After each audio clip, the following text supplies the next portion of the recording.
우리 건강은 피에 있습니다. 레위기 17장 11절에 보면 육체의 생명은 피에 있다 했습니다.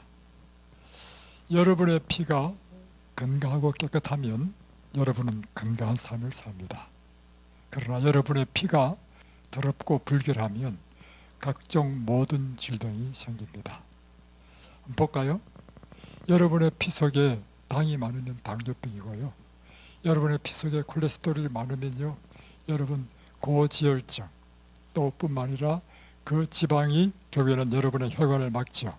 그래서 심장에 혈관이 콜레스테롤로 쌓이게 되면 심근경색, 뇌에 콜레스테롤이 쌓여서 뇌가 막히면 뇌경색, 또 그 피가 너무 탁하고 더러워서요, 피를 거르는 곳이 어디죠? 우리 신장이죠. 신장이 피가 너무 뻑뻑하고 더러우면요, 신장이 망가집니다. 그래서 이것이 신장병. 모든 병은 어디에 기인한 것입니까? 피에 기인한 것입니다. 피가 더러우면 또 모든 종류의 피부병은요, 피가 더럽고 불결하고 독소가 많을 때 피부병이 걸립니다. 그러므로 건강의 비결은요, 여러분의 피를 깨끗하고 그리고 건강하게 만들면 여러분의 모든 병도 다 낫게 되어 있습니다. 이곳에 한 3년 전에 한 분이 오시게 되셨습니다. 연세는 70한 중반 정도 되는 분이신데 그 따님들이 참 효녀들이더라고요. 그래서 따님들이 이제 모시고 왔는데, 이 어머님은 신장이 나빠가지고 계속해서 병원에서 신장 치료를 받고 있었습니다. 병원에 가면 의사들이 신장약을 주죠. 그래서 신장약을 먹으면 사람들의 생각은 신장이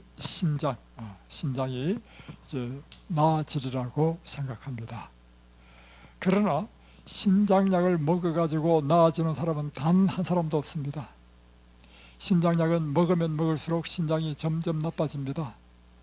그래서 결국에는 이분이 너무 나빠가지고 이 신장 기능이 한 15%인가 이렇게 밖에 안 됐습니다. 그러니까 이제 병원에 입원하라 했습니다. 그래서 병원에 입원했어요. 입원해서 한 달 동안 이제 사람의 생각은 이거죠. 의사가 병원에 입원하라니까 입원해서 치료받으면 신장이 더 나아지리라는 생각을 갖는 거 아니겠습니까? 그래서 이제 그걸 기대로 입원을 했습니다.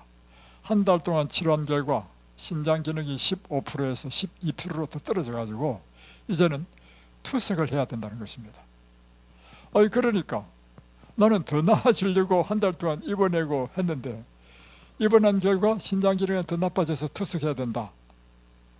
기가 막힌 일 아닙니까? 이것은요, 모든 사람에게 다 적용됩니다. 신장은 약으로 절대 낫는 병이 아닙니다. 여기 신장 환자 많이 옵니다. 왜냐하면 신장 환자들을 많이 고쳐가지고. 그런데 딸들이 있는데 딸들이 딱 생각해 보니까 투석하면 그때부터 인생이 이제 신장은 이제 끝입니다. 결국은 투석 받다가 이제 가거든요. 여기서도요, 투석 환자 안 받습니다. 투석 딱 받으면 이제는 천연치료도 이제 할 수 없다는 것입니다. 그래서 저희들이 이제 이 딸들이 이거 투석 받으면 안 되겠다. 어떻게 해야 되는가? 병원에서는 안 되니까 이제 비로소 알아본 것이 천연치료를 알아보고 이든밸리에 오게 되었습니다. 올 때 이 70대 중반에 이 어머님이 오신 방법은요, 휠체어를 타고 왔습니다. 피오줌을 누셨습니다. 그런데 이곳에서요, 이제 원래 신장이 나쁘면 포타슘이 많은 걸 먹지 못하도록 합니다. 포타슘이 많은 게 뭐예요? 다 채소가 포타슘이 많아요. 근데 이곳에서는요, 반대로 채소를 먹도록 합니다.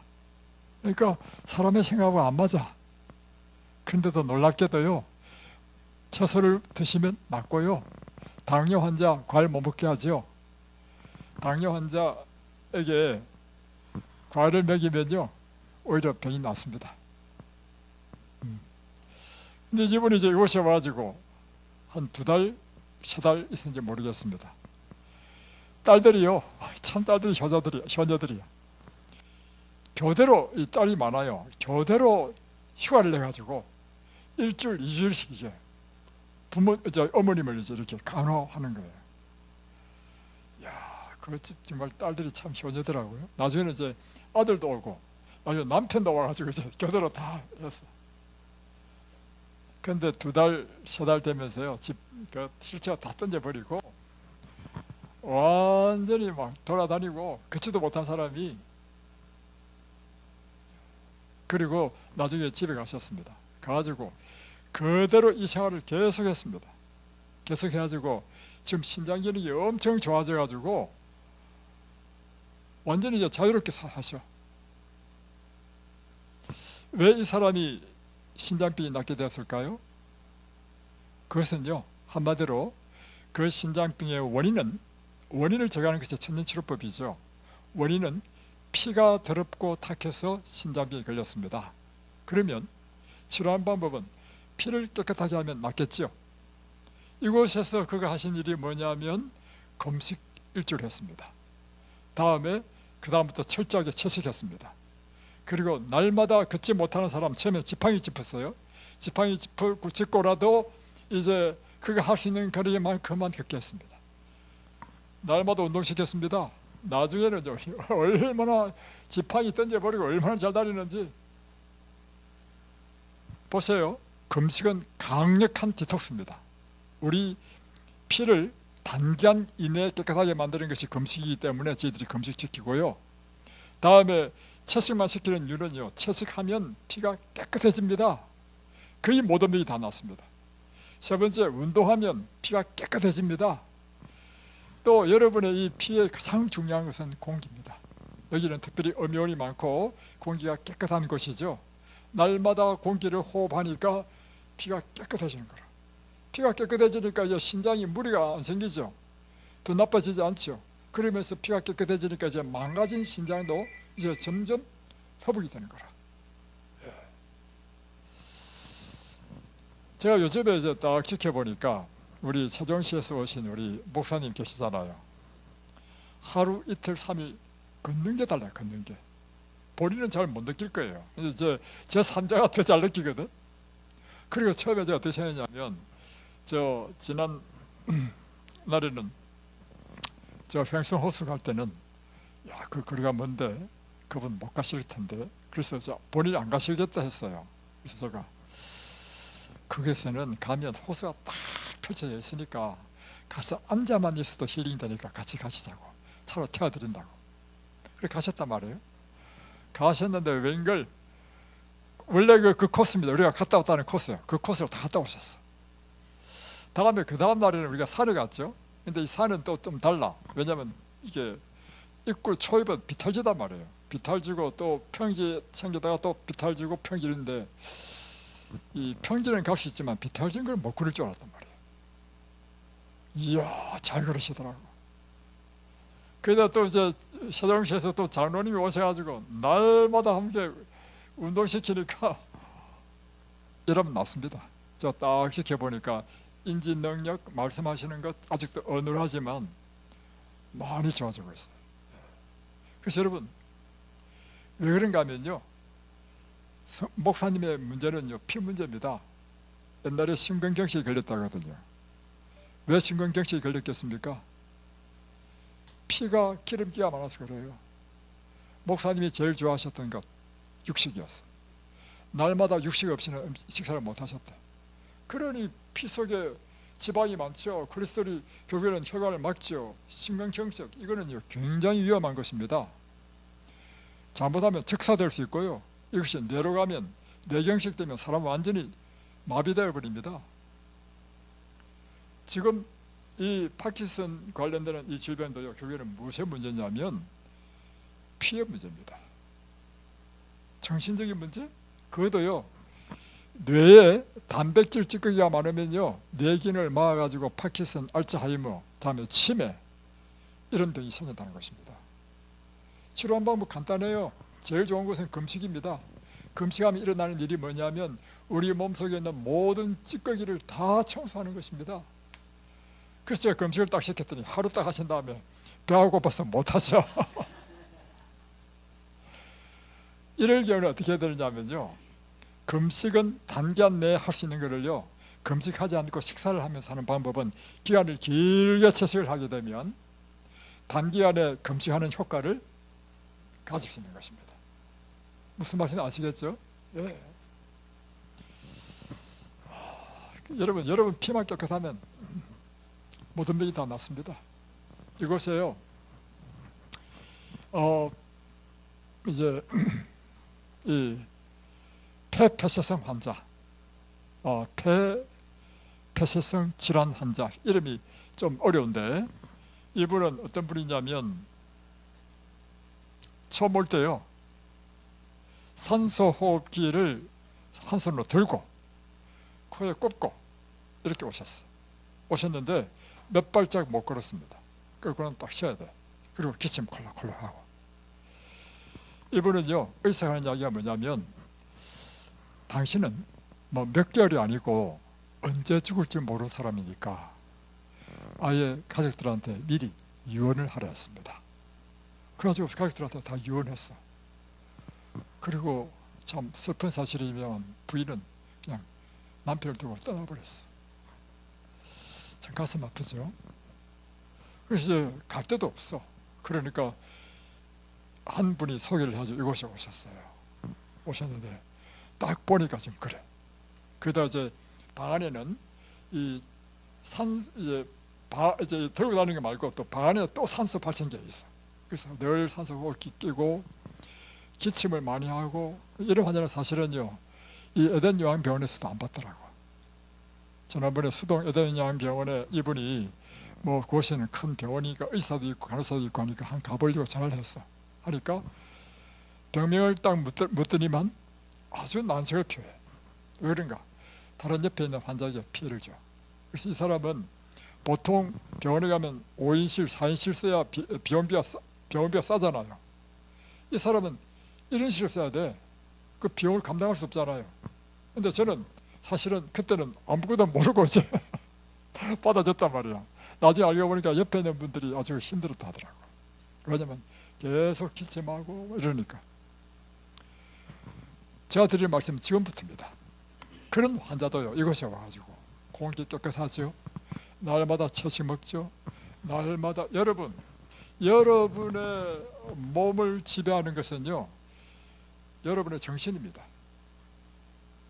그래서 이 하나님의 말씀을 가르치는 것이 굉장히 중요한 이유가 뭐냐면 여러분의 정신을요, 날마다 훈련시켜야 됩니다. 무엇으로? 믿음, 소망, 사랑으로. 그리고 언제든지 이 용기, 격려, 힘을 불어 넣어줘야 돼요, 환자들한테. 근데 여러분, 이 세상에 우리에게 어떤 절망적인 상황이라 하더라도 우리에게 용기와 힘을 불어넣어 주시는 유일한 분은요, 하나님이십니다. 왜 그런지 아십니까? 인간에게는 방법이 있다 할지라도 하나님에게는 능치 못한 일이 없기 때문입니다. 그러니까 하나님은 우리의 희망이 되는 것입니다. 날마다 하나님의 말씀으로 용기를 불어넣어주고 이렇게 했더니 이분이요, 어느 날 산소호흡기를 뗐어. 그리고 이제 걷는 것도요, 좀 걷다가 쉬어야 돼. 이분은 호흡을 이수건이 젊을 때 뭐 했냐면 참 그 가슴 아프더라고. 뭐냐면 그 부모님이, 어머니가 일찍 돌아가셔가지고 시어머니가 왔는데 시어머니가 자기가 난 아들을 데리고 왔어. 시집 왔더니 재혼했단 말이야. 그런데 자기가 데리고 온 아들은 중학교, 고등학교, 학교를 다 보내고 자기는 중학교도 안 보내고요, 중학교 때부터 일을 시켰어.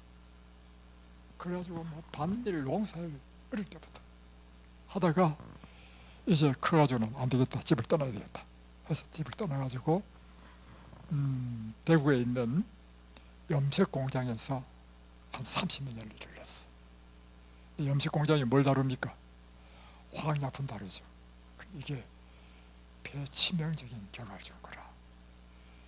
여러분, 원인 없는 결과 없습니다. 그러니까 여러분 보십시오. 그래서 이제 이 병이 왔는데, 이야, 나중에는요 이분이요 뭐 했냐 아십니까? 농사일도 거들었습니다. 농사일은 쉽지 않습니다. 그래서 저희들 환자들이 노작시킬 때요, 제가 아주 조심합니다. 왜냐하면 환자를 함부로 일 안 시킵니다. 왜 노작을 시키느냐면, 노작이 여러분의 건강에 도움이 되기 때문에 시키는데, 이게 무리가 되면 오히려 더 안 좋거든요. 그래서 제가 아주 조심합니다. 근데 이분이 이야, 곡괭이를 들고 농사를 도울 만큼 그렇게 건강해졌어. 나중에는요 이 쉬지도 않고 돌고. 왜 이런 일이 일어났습니까? 여러분의 피가 깨끗하면요, 여러분의 병이 폐병이든 무슨 자궁의 병이든 암이든 자가면역이든 어떤 종류의 질병도 다 낫습니다. 여러분의 피를 깨끗하게 하는 것이 뭐냐? 식사, 운동, 휴식, 햇빛 강력한 효과 있습니다. 다음에 공기 아주 중요하죠. 다음에 절제하는 것, 그리고 적당한 물 마시는 게 굉장히 중요합니다. 여러분, 하루에 2리터를 목표로 해서 물을 마십시오. 제가 보니까 하루에 2리터 마시는 사람이 거의 없더라고, 몇 사람 빼고. 물을 마시면 여러분의 피를 깨끗하게 해줍니다. 하여튼 이것이 여러분의 피를 깨끗해주고 여러분을 치유하는 것입니다. 자, 오늘은 이제 성경 사사기의 마지막 시간을 갖겠습니다. 삼손의 이야기에 이어서 일어나는 것이 사사기 17장이죠. 사사기 17장을 보게 되면 좀 당황스러운 이야기를 듣게 됩니다. 이제 17장부터 21장까지가 사사기 전체인데, 17장 삼손의 이야기도 사실은 저를 보면 이게 사사인가 할 만큼 참 어처구니 없게 느껴지는데, 이제 17장부터는 더 어처구니 없는 이야기가 나옵니다. 뭐냐면 17장에 보면 에브라임 산지에 미가라 이름하는 사람이 있더니 이렇게 나옵니다. 자, 에브라임 지파가 얻은 분배받은 곳에 있는 산지에서 미가라는 사람이 살았습니다.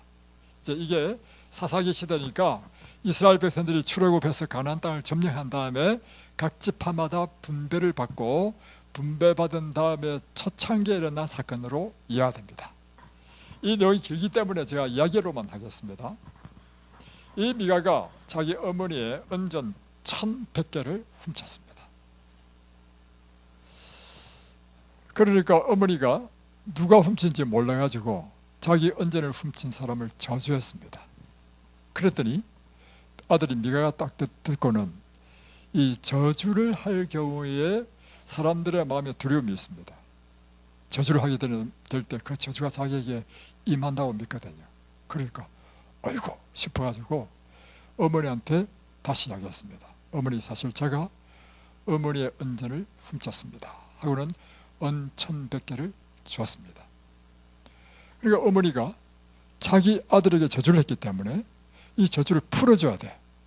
그래서 저주를 푸는 방법으로 한 것이 뭐냐면 아들에 대해서 다시 축복의 말을 합니다.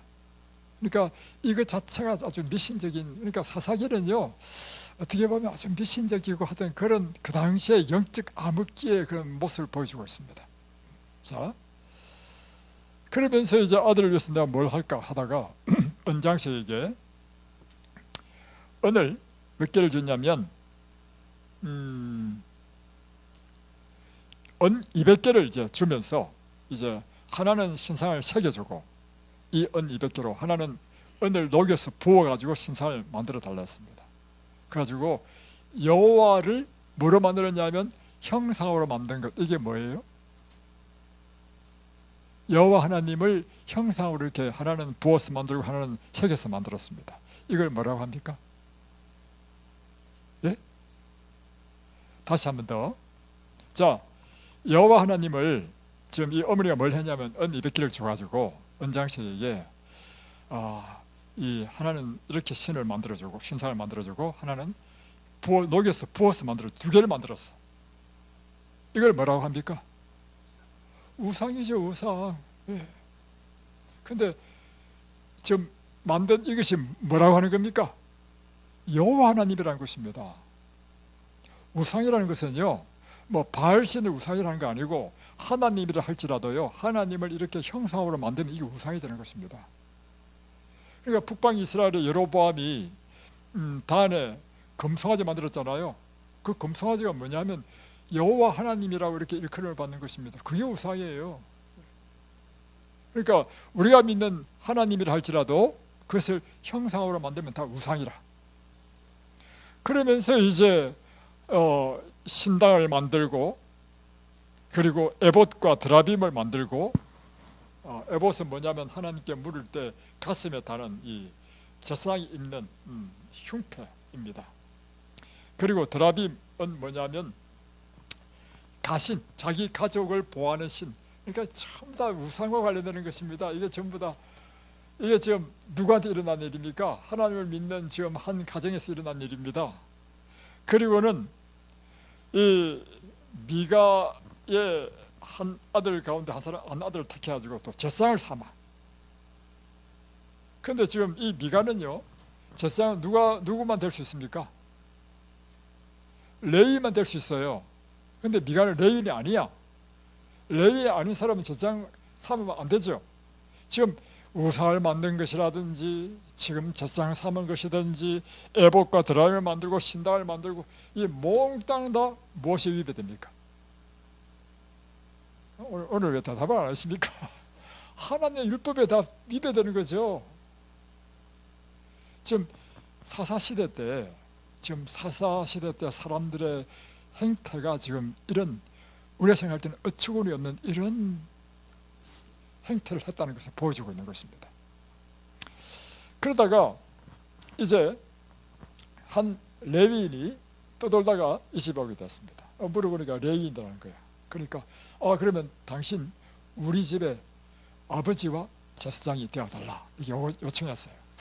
그리고는 해마다 은 10개와 의복 한 벌과 먹을 것을 주리라 하니까 레위인이 좋다고 하면서 이제 그 집에 가서 그 가정의 제사장이 되었습니다.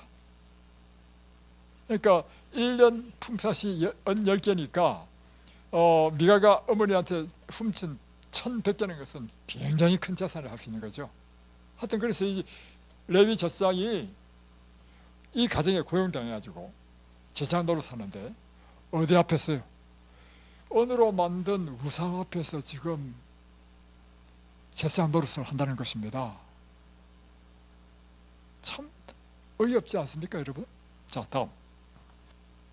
근데 이제 이게 단 지파가 자기 땅을 이제 확장해 나가는 과정인데 18장에 어떤 내용이냐면, 단 지파가 이제 그에게 분배받은 지역을 아직 이방인을 다 몰아내지 못하고 있는 때에 이제 용사 5명이 어디를 이제 점령할까 찾다가 이 미가의 집에 오게 됐습니다. 오게 돼 가지고 이 제사장에게 묻습니다. 우리가 지금 이런 계획을 하고 있는데 형통할 것이냐 하니까 형통할 것이다. 그래서 이제 가보니까 어떤 마을에 가보니까 그게 어디냐면 라이스라고 하는, 실제로 보면 라이스에 이르러 거기에 있는 백성들을 딱 보니까 땅이 너무 좋고 백성들은 아무 염려 없이 살고, 그래서 이 땅을 우리가 점령해야 되겠다 하고는 백성들을 이제 군사들을 이끌고 이 땅을 점령하려고 옵니다.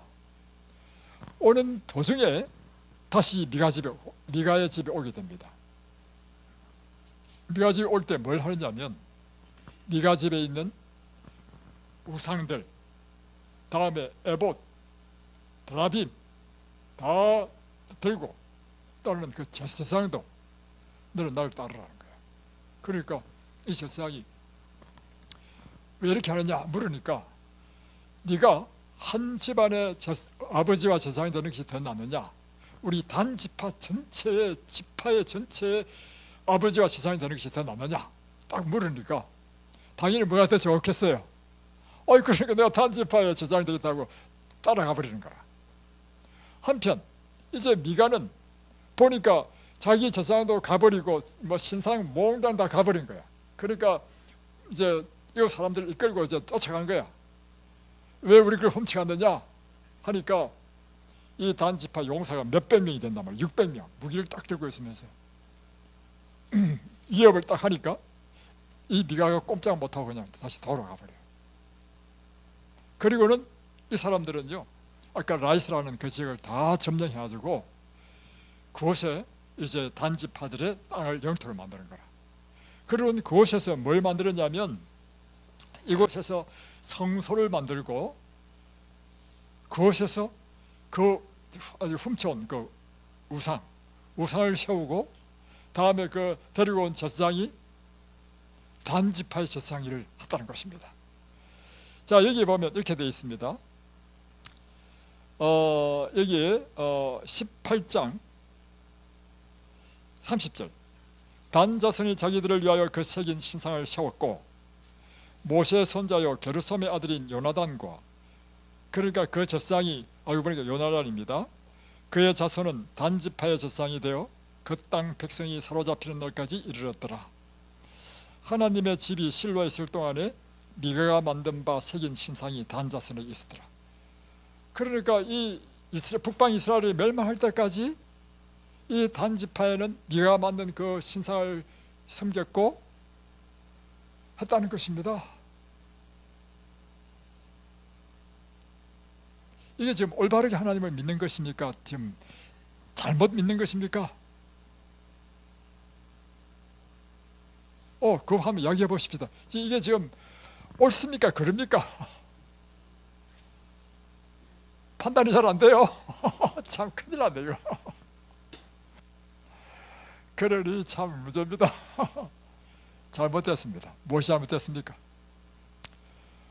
우상을 10계명 가운데 두 번째 계명이 뭐예요? 우상을 만들지 말고 그거 절하지 말았잖아요. 그런데 여호와의 형상을 우상으로 만들어놨고 그거를 섬기고 있으니 하나님의 율법을 범하는 잘못된 일이죠. 다음 또 19장 19장부터 21장 3장에 걸쳤어요. 또 아주 해괴망측한 일이 있습니다. 뭐냐면 이것도 제가 그냥 이야기로만 스토리텔링으로 하겠습니다. 이 에브라임 산지 구석에 거류하는 한 레윈이 있었는데 이 레윈이 첩을 뒀어요. 근데 그 첩이 베들레헴에 사는 사람이었습니다. 그런데 이 첩이 어명이 이 행동이 아주 안 좋아. 그래서 다른 남자와 놀아나. 그래가지고 이제 별거를 하고 있었는데 어느 날 이 레위 사람이 이제 다시 자기 첩을 데리러 이 베들레헴에 가게 됩니다. 가게 되니까 이 사랑을 속삭여 주고 해서 이제 이 첩이 다시 이제 이 자기 이 레위 사람과 결합하기로 하고 했을 때 장인어른이 되죠. 이 레위 사람을 자기 집에서 이제 융성히 대접을 합니다. 그리고 보통 3일 정도 대접하면 되는데 이 장인어른이 자기 딸이 엄행이 행동이 좋지 않다는 걸 알기 때문에 사회에게 미안했던가 봐. 그래서 4일 5일째까지 이제 붙잡아 놓고 이렇게 계속 대접을 해요. 그러다 이제 드디어 이제 너무 오래 끄니까 이제 드디어 어느 날 이제 가겠다고 이제 떠났습니다. 그래서 여기서 그가 지금 베들레헴에서 자기 사는 에브라임까지 가려면 꽤 그래야 멀단 말이에요. 그래서 이제 가는 여정에 한 10km 정도 가면 여보스로 하는 예루살렘이 있습니다. 자, 이걸 그림으로 한번 그려드리겠습니다. 자, 이게 이제 이스라엘 땅이고 이제 지중해죠. 이스라엘은 이렇습니다. 이 밑에는 사해가 있어요. 사해로 쭉 물이 흘러가는 것이 이제 갈릴리 바다입니다. 다음에 이제 헐모선에서 물이 들어오죠. 요런 상황이고요. 사해 요 북쪽 왼쪽에 있는 것이 예루살렘.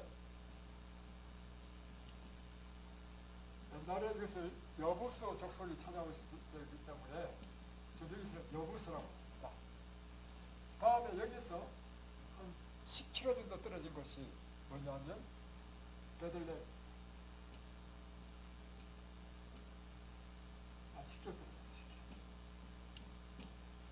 지금 베들레헴에서 이제 이 레위인이 자기 첩을 데리고 이제 자기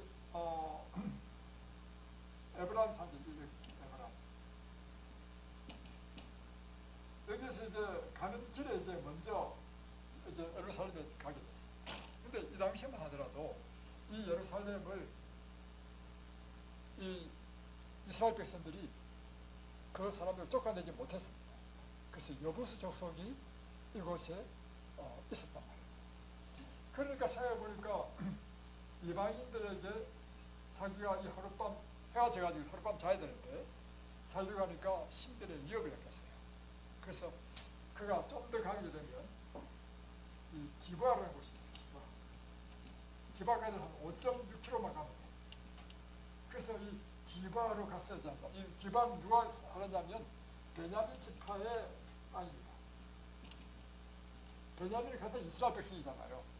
그래서 이방인이 이곳에서 내 신변에 위협을 느끼니까 좀 더 가면 기바에서 내가 하룻밤을 자야 되겠다. 갔습니다. 근데 성경에 보니까 이제 롯도 마찬가지인데 이렇게 나그네가 이제 나오면 이제 성문에 앉아 있으면요, 그 당시는 참 그 문화가 참 좋은 문화 같아요. 동네 사람 중에 한 사람이 보고 당신이 우리 집에 오십시오, 우리 집에서 하룻밤 주무십시오 하면 하룻밤을 자는 거야. 그리고 음식도 공급하고 다 했다는 거예요. 이야, 참 놀랍죠? 옛날에 이렇게 했다는 것입니다. 그 시대에.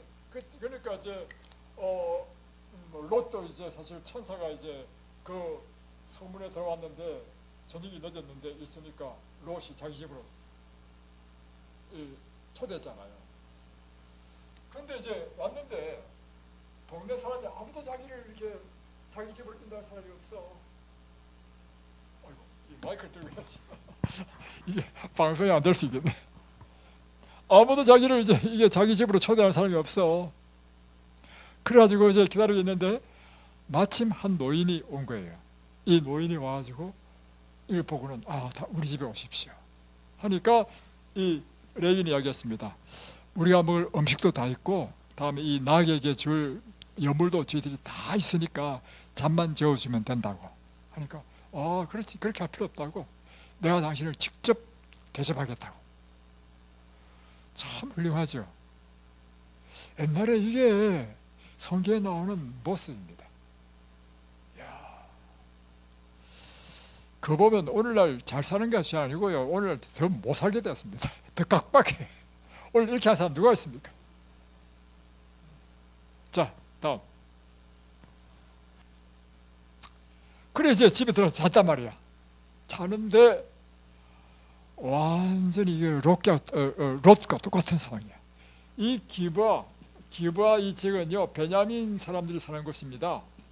이 베냐민의 불량배들이요, 이 집에 포위를 해서 와가지고 오늘 밤에 온 그 레위 그 남자 끌어내라는 거야. 내가 그와 상관하겠다. 상관이라는 것은 뭐냐면 성관계를 갖겠다는 것입니다. 그러니까 지금 이 불량배가 누구와 하겠다는 거예요? 남자와 하겠다. 남자와. 이거 완전히 그 소돔과 고모라 선거와 똑같지 않습니까? 지금 사사기 시대에 이미 이런 일이 일어났어요. 그러니까 이 노인이 룻하고 똑같아. 그러지 말라고, 내 집에 취직하지 않은 처녀가 있으니까 내 딸을 주겠다 하니까 필요 없다는 거예요.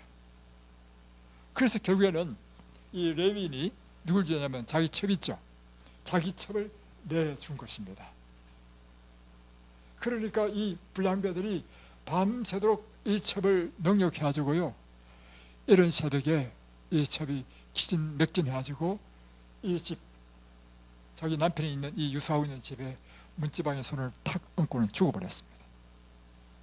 아침에 보니까 죽은 거예요. 그러니까 레위인이 어떻게 했냐면 자기 아내를, 시체를 나귀에 태워가지고 집으로 갑니다. 집에 가가지고는 자기 치를 12동강을 냅니다. 12동강을 내가지고요, 이스라엘의 12지파에 내보냅니다. 지금 베냐민 지파 기반에 있는 기바에 사는 이 베냐민 지파가 이런 끔찍한 죄를 저질렀다. 형제들이 어떻게 할 것이냐 이 말이에요. 그러니까 그 시체를 본 12지파 이스라엘 12지파 다윗 이 유다로부터 시작해가지고 12지파가 그걸 보고는 의분이 일어난 거야. 의분이. 그래가지고 전부 다 이제 뭐 단에서부터 베르세바라는 것은 뭐냐면 이스라엘의 최북단이 단 지파가 이제 할당받았고 최남단의 유다거든요. 유다 땅의 제일 남단이 뭐냐면 베르세바입니다. 그러니까 다시 표현하면 12지파가 갖는 이스라엘의 북에서부터 남쪽 끝까지의 모든 지파 사람들이 다 모였다는 것입니다. 뭐 알기 위해서. 이 베냐민 지파를 심판하기 위해서. 그래서 이게 미스바에 모였습니다. 40만 명이 모였어요. 40만 명. 엄청나게 모였죠. 그리고 이제 베냐민 지파에게 기별을 보냅니다. 그 나쁜 짓 한 그 불량배들을 우리한테 넘겨라. 우리가 그들을 죽여서 이스라엘의 이 악을 제거해야 되겠다. 그랬더니 베냐민 지파의 사람들이요 그 불량배를 안 보내고 그래? 그럼 내가 너희들과 싸우겠다 하고는 베냐민 지파에서 2만 몇천 명이 군사를 일으켜가지고 싸우러 나온 거야. 이야 세상에. 이야 그러니까 지금 이 불량배를 지금 베냐민 지파 사람 몽땅 다 똑같은 사람들이야. 그런 이야기를 들었으면 당연히 이 악에 대해서 응징해야 되지 않겠습니까? 근데 그걸 옹호하고 오히려 그걸 왜 싸우겠다는 것입니다.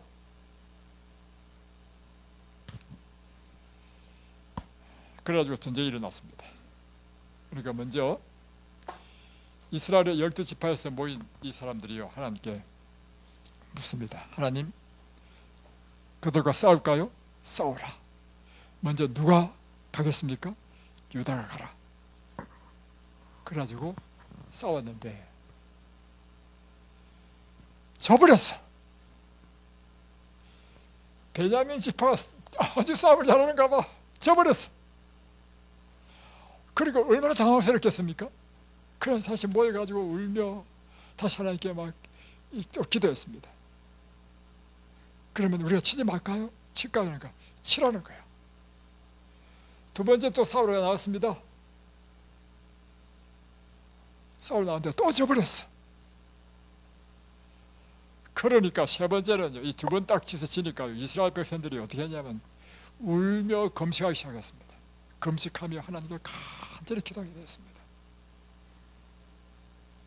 그 다음에 또 물었습니다. 하나님 싸우지 말까요? 아니면 싸울까요? 싸우러 가라. 이번에는 내가 그들을 내 손에 붙이겠다. 세 번째 가지고요 베냐민 사람들을 완전히 전멸시켰습니다. 전멸시켜가지고 씨를 남기지 않았습니다. 그래가지고 도망가지고 남은 600명의 군사들이 도망갔는데요 광야를 해가지고 무슨 바위 그 틈으로 도망갔어. 600명만 남았어. 나머지는 하나도 없어. 베냐민 지파 다 죽으면 다 나갔어. 여러분 이것부터 문제 한번 질문해 보겠습니다. 중요한 질문인데요. 첫 번째 싸우러 나갈 때 그들이 누구한테 물었습니까? 여호와께 물었습니다. 하나님께서 그들에게 어떻게 대답하셨습니까? 가서 싸우라 했습니다. 하나님께 물었고 하나님께서 가서 싸우라 했으면 그 결과는 어떻게 돼야 되죠? 이겨야죠. 근데 져버렸습니다. 두 번째 또 그렇게 했어요. 또 싸우려 했습니다. 했는데 또 져버렸어. 이런 의문이 들지 않습니까? 그리고 세 번째 얘기했잖아요. 분명히 하나님께서 싸우라 하셔서 싸웠는데 왜 두 번씩이나 패배하게 했는가 하는 것입니다.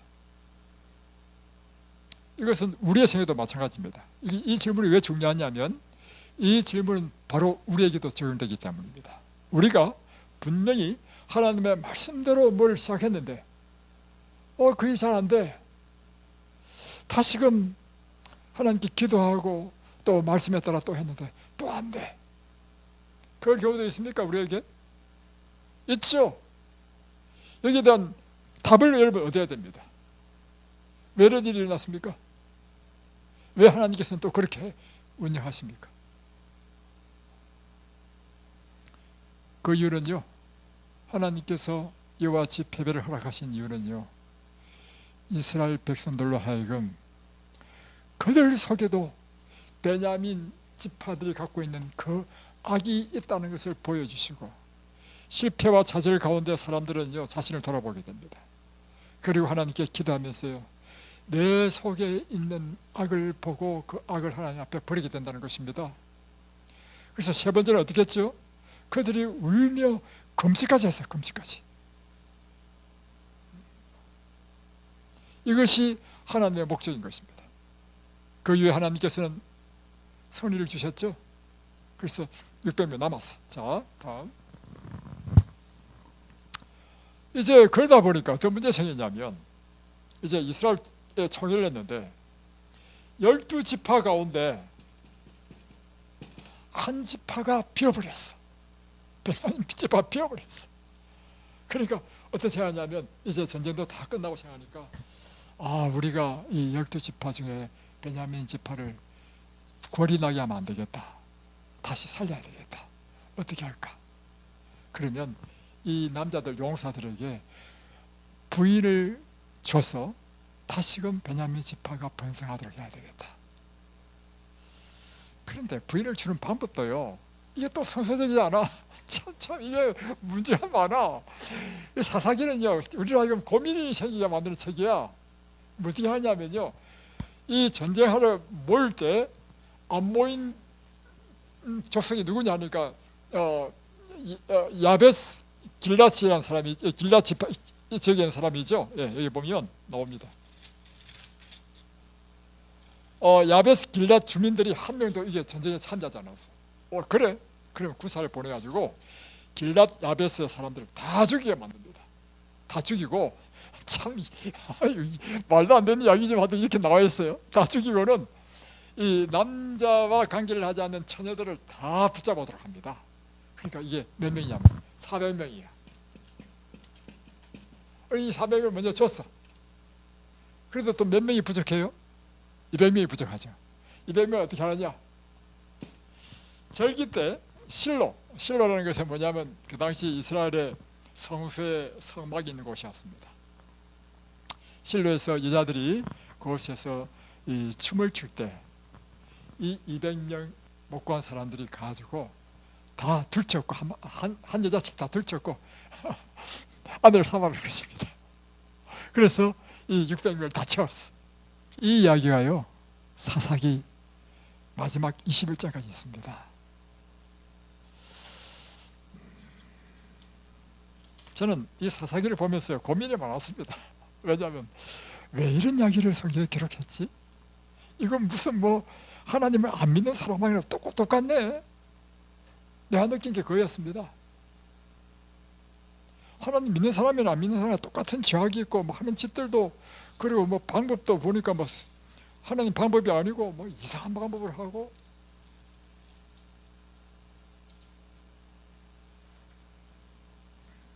여러분, 이 사사기 시대를 이렇게 기록한 이유가 뭘까? 제가 고민 많이 해봤습니다. 많이 했습니다. 사사기는 설교하기 참 힘듭니다. 그래서 저한테는. 그리고 이 회개한 일을 우리는 어떻게 설명해야 될까? 그 답을요, 성경에서 얻었습니다. 자, 먼저 사사기 17장 보겠습니다. 미가의 이야기죠. 미가의 산당을 짓고 신상을 부어 만들고, 그러면서 자기 아들을 또 제사장으로 만들고, 이거 하나님 율법에 안 맞는 일이야. 이렇게 해놓고는 그 이유를 설명했는데 6절 보십시오. 그때는 이스라엘의 왕이 없었으므로 사람마다 자기 소견에 옳은 대로 행하였더라. 그 이유가 뭐냐면, 이스라엘에 왕이 없었기 때문에 하나님의 율법에도 맞지 않는 이런 이상한 짓을 했는데, 그것은 자기 생각대로 했다는 거예요. 자기 생각대로. 자기 소견이 뭐예요? 자기 생각대로 했다는 것이죠. 그리고 다음에 이제 또 두 번째 사건이 이제 레위의 첩 이야기에 나오잖아요. 이 두 번째 사건에도 시작할 때 19장에 보면 시작할 때 이렇게 시작됩니다. 이스라엘의 왕이 없을 그때에 이런 일이 일어났다, 이 말이에요. 그리고는 21장 이야기를 다 끝내면서 사사기의 맨 마지막 이야기는 이것입니다. 25절. 그때 이스라엘에 왕이 없었으므로 사람이 각기 자기의 소견에 옳은 대로 행하였더라. 그들이 이렇게 했던 이유는요, 이스라엘에 왕이 없었기 때문이었다는 것입니다. 이스라엘에 왕이 없다는 뜻은 무엇인가? 이스라엘이 통치하는 왕이 없었으므로 그와 같은 일은 도저히 묵인될 수 없는 일이었지만, 이스라엘에게는 질서를 유지할 왕이 없었기 때문에 사람마다 자기가 좋아하는 방식대로 이렇게 했다, 이런 뜻입니다. 그러나 오늘날 우리는 이것을 보다 더 영적으로 해석하면 이렇게 해석됩니다. 이스라엘의 참 왕이신 하나님을 그들의 삶의 참 주인으로 섬기지 않았으므로 그들의 모든 일에 하나님께 묻고 그분의 뜻을 따라 행한 것이 아니라 자신의 삶이 자기의 주인이 돼서 자기 소견대로 행했다, 이것입니다. 여러분, 자기의 소견대로 행하는 것이 좋다는 것입니까? 나쁘다는 것입니까? 여러분은 그러면 여러분의 무슨 일을 할 때 여러분의 소견대로 합니까? 하나님 뜻대로 합니까? 제가 이제 이 말씀을 묵상하면서 생각해 봤습니다. 저에게 있어서 저는 제 인생에 큰 이 BC와 AD가 있습니다. 뭐냐면 자 보세요.